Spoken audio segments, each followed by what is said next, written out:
Yo, what's good, man? It's your boy Tay, this the Nfluence channel. Yo, I'm doing a reaction video to a clip I saw of Keke Palmer, and she was presented with an interesting scenario. And we're talking about forgiveness. Is forgiveness a part of love? You were married Okay. 10 years, kids, and then in the 10th year you get cheated on. Are you leaving? Dang, it's a cold game. 10 years and got cheated on? Let's see what she say. If he's showing me contrition or not.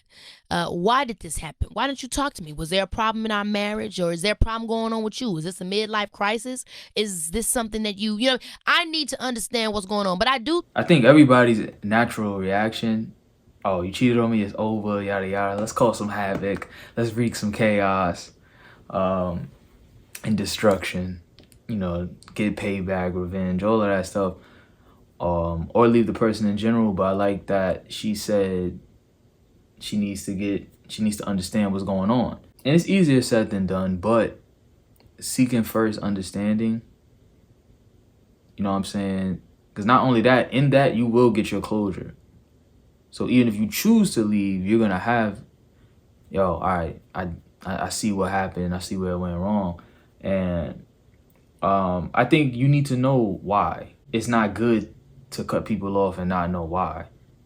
That may do more damage in the long run, because time is going to come where time and time again you're going to be thinking back on it and be like, I still don't know why that person did what they did. And it's going to just stress you and frustrate you out. Versus, like what she said, understanding and asking all of those questions. Why did you do what you do? Why didn't you talk to me? Things like that. But you need to know why, because the crazy part about it is it could have been you that pushed that person to cheat. I'm not caping for cheating, but the point is there's a reason why. Something happened. It's not in everybody's relationship that, yo, that person just woke up one day and chose violence. They chose cheating. It's probably a plethora of things that happened that have been building up, and then eventually, boom, that happened. think that forgiveness is a major part of love. A lot of people don't want to admit that. Now, That's a fact too. If you want to have a relationship with somebody, forgiveness is necessary. And I think it is a part of love. Let's again, I keep trying to tell people, you need to look at 1 Corinthians to really understand what love is. This gives you some sort of an idea. You know what I'm saying? So in 1 Corinthians 13, 4-8, love is patient, love is kind. Love, it doesn't envy, it doesn't boast, it is not proud, it doesn't dishonor others, it's not self-seeking, it is not easily angered, it keeps no record of wrongdoings. Love does not delight in evil, but rejoices in the truth. It always protects, it always trusts, it always hopes, it always preserves. Love doesn't fail.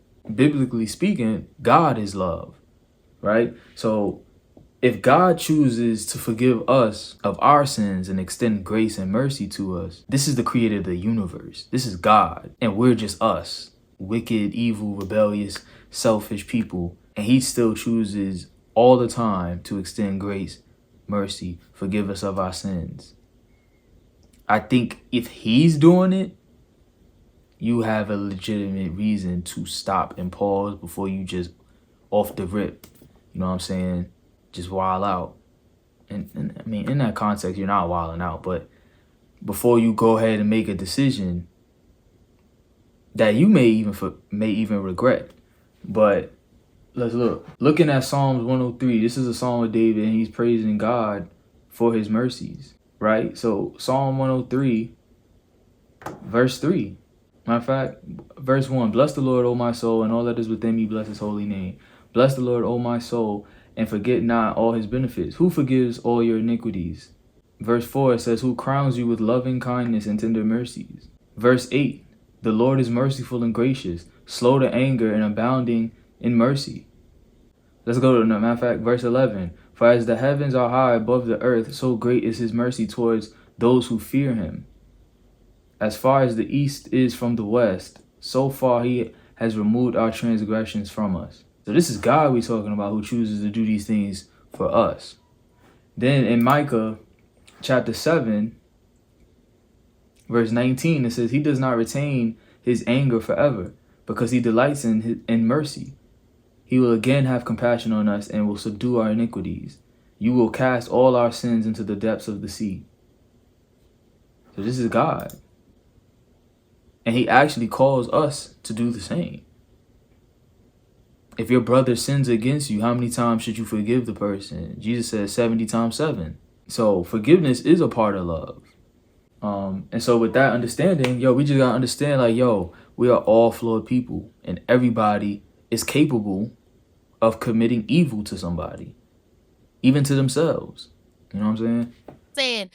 You need to be forgiving a dude every dang on day. You know what I'm saying? For something major, you know what I'm saying? Like, you got to be able to set your boundary lines and whatever your hard lines are. But I feel like I have learned throughout my life, because I've cut a lot of people off. I'm one of those people that's like, you did me wrong, you've hurt me, we're done. Number change, you're blocked. Yeah. And I've learned that that's not right. I've lost a lot of people, or I have just found myself very alone, because it's like, well, girl, somebody gonna hurt you once or twice, like, including your mama and your daddy and your family members. Like, you're gonna be hurt by people, because people are not perfect. If you look, straight up, like, so like I said, right, all people are flawed. And I feel like sometimes this is why the stuff that happens in the family, when you have situations, and I'm not trying to trigger anybody or anything like that, but when you have situations when you've been abused by your own family, I try to tell people all the time, like, there's a part in us that makes us feel like, you my family, you wouldn't do this to me, but that's not the reality. Family are just as capable of committing evils and doing wrong against their own, the same way if it was just another person in the street. We see it all throughout the Bible, all the way to Genesis. And I said it in one of my rap songs that, like, family are people too. Check the hands of Cain. Cain killed his own brother. So family is dealing with stuff too. They feel things about certain things just like everybody else on the earth. And at the end of the day, they're a human being. Self-preservation is naturally in us. We always gonna do what it is that we want in order for our will to come out on top. And just because they family, that don't mean that they wouldn't do what they got to do to family to get what it is they want. This is the part of the evils of the heart. And it's unfortunate, but it's what comes with dating. It's what comes with relationships, is that, people are going to hurt you. And you can't really run from it. And the more you do, and this is the scary part about love, is that you give someone the very tool they need in order to create your downfall or to hurt you, and that's your heart. If you want the highs of love, you're going to have to sacrifice your heart. You're going to have to give it to that person. Well, not give it. Obviously, don't give it to someone who ain't earned it. But the overall point is like, the more you try to run from love, the further away. No, the more you try to run from getting hurt, the further away from love you are actually running. And I like how she also said that she found herself alone. And this is what happens a lot of times with us and the things that we've went through. Our heart starts to harden and we wall up, because it's like a wall of protection. You know what I'm saying? We think that this is what we need. And so now the moment someone starts doing some things that resemble the old or what happened, now I'm cutting this person off.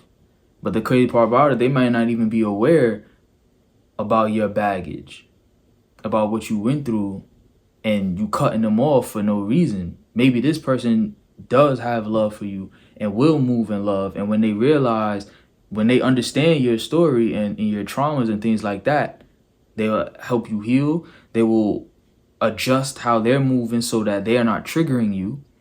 But, us and our triggers are signs and indicators that we haven't healed. We haven't forgiven ourselves. We haven't forgiven that person. Because a lot of people don't want to forgive. They think, I can't forgive that person. They're not worthy of it. But you're not worthy of forgiveness either. Whose forgiveness are you not worthy of? God's. But yet we just read that that's what he chooses to give to us. The part I hate about the relationship game is that I don't like that my growth comes at the expense of another person's pain. But it's the unfortunate truth is that when y'all separate, that's when you realize things. And it may hurt them, but it's just what it is. Or them hurting me. Now I've learned something from that relationship that moving forward, I'm not letting this happen. But pain teaches. You feel me? So y'all let me know what y'all think, man. Is love a part of forgiveness?